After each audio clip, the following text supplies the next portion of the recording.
इसलिए मैं मैनेजर से मिलना चाहता हूँ। ये सुनते ही प्रणव जोर जोर से हंसने लगा और बोला, तुम्हें उसकी जरूरत नहीं पड़ेगी, मुझे अपना चेक दिखाओ। अभिनव ने गुस्से में प्रणव को अपना चेक दिखा दिया। प्रणव ने बिना देखे अभिनव और बाकी लोगों की आंखों के सामने चेक फाड़ दिया। अभिनव प्रणव पर चिल्ला उठा, तुम्हारा दिमाग खराब है क्या? सिक्योरिटी को बुलाओ और इस आदमी को अभी के अभी बाहर निकलवाओ यहाँ से।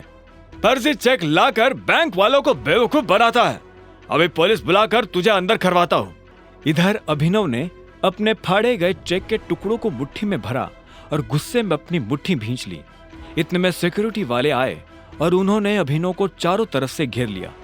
छोड़ो मुझे, छोड़ो, अभिनव ने कहा और गार्ड्स के हाथ से खुद को छुड़ाने की कोशिश करने लगा, लेकिन वो लोग उसे छोड़ नहीं रहे थे। क्या हो रहा है यहाँ? यह आवाज और किसी की नहीं बल्कि बलराज की थी। उसने अभिनव को दूर से ही पहचान लिया था। बलराज को देखते ही अभिनव की जान में जान आ गई थी। अब कोई उसका कुछ नहीं बिगाड़ सकता था। प्रणव ने बलराज की तरफ देखा और बोला, सॉरी सर, मुझे पता नहीं था कि आप इस तरह यहाँ आ जाएंगे। मैं तो बस इस आदमी को फर्जीवाड़ा करने से रोकने की कोशिश कर रहा था।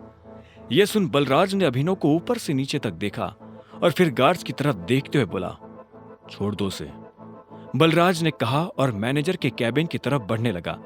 उसने पलटकर अभिनव को भी अपने साथ आने का इशारा किया।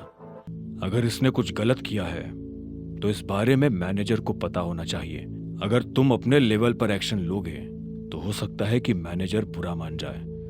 जी सर, प्रणव ने हाँ में सिर हिलाते हुए कहा। बलराज ने अभिनव को घूरा और उसे अपने साथ अंदर आने का इशारा करने लगा। दोनों एक साथ मैनेजर के बड़े से कैबिन में दाखिल हो गए थे। मैनेजर अपनी कुर्सी पर बैठकर कंप्यूटर पर काम कर रहा था। बलराज ने उसका ध्यान अपनी तरफ खींचने के लिए दरवाजे को जोर से बंद किया। अचानक से मैनेजर की नजर दरवाजे पर पड़ी। जब उसने देखा कि सामने बलराज खड़ा है तो मैनेजर खुद अपनी कुर्सी से खड़ा हो गया। बलराज सर, आप यहाँ कैसे?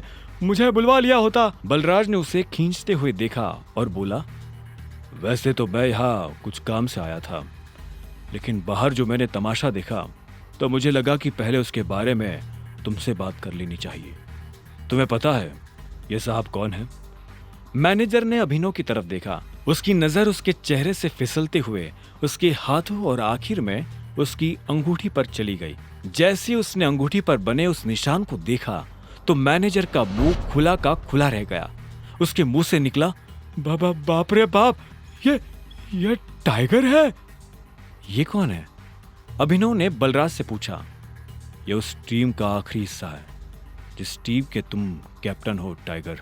इससे पहले कि अभिनव कुछ कह पाता, मैनेजर उसके पैरों में आकर गिरा और बोला, टाइगर, आपको यहाँ कितनी देर हुई और मैं आपके लिए क्या कर सकता हूँ?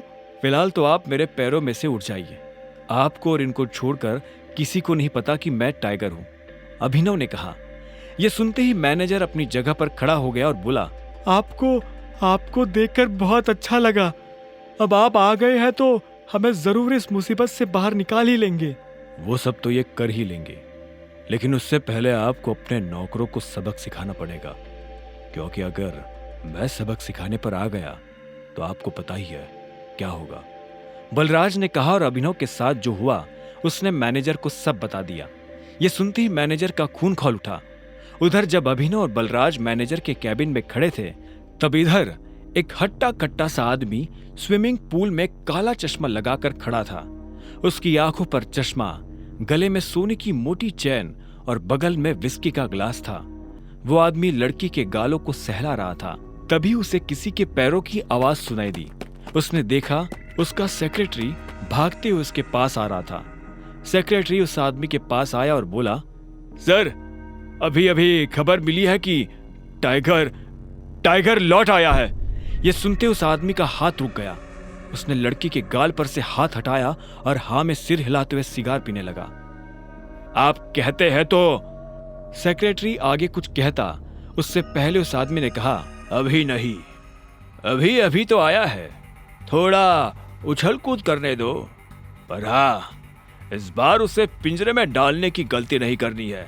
सेक्रेटरी ने हाँ में सिर हिलाया और वहां से निकल गया। Who is tiger? बगल में खड़ी उस लड़की ने पूछा। आगे की कहानी जानने के लिए देखें अगला एपिसोड सिर्फ पॉकेट एफएम के यूट्यूब चैनल पर और द रिटर्न ऑफ टाइगर के सारे एपिसोड्स को सुनने के लिए डिस्क्रिप्शन में दी लिंक से डाउनलोड करें पॉकेट एफएम ऐप।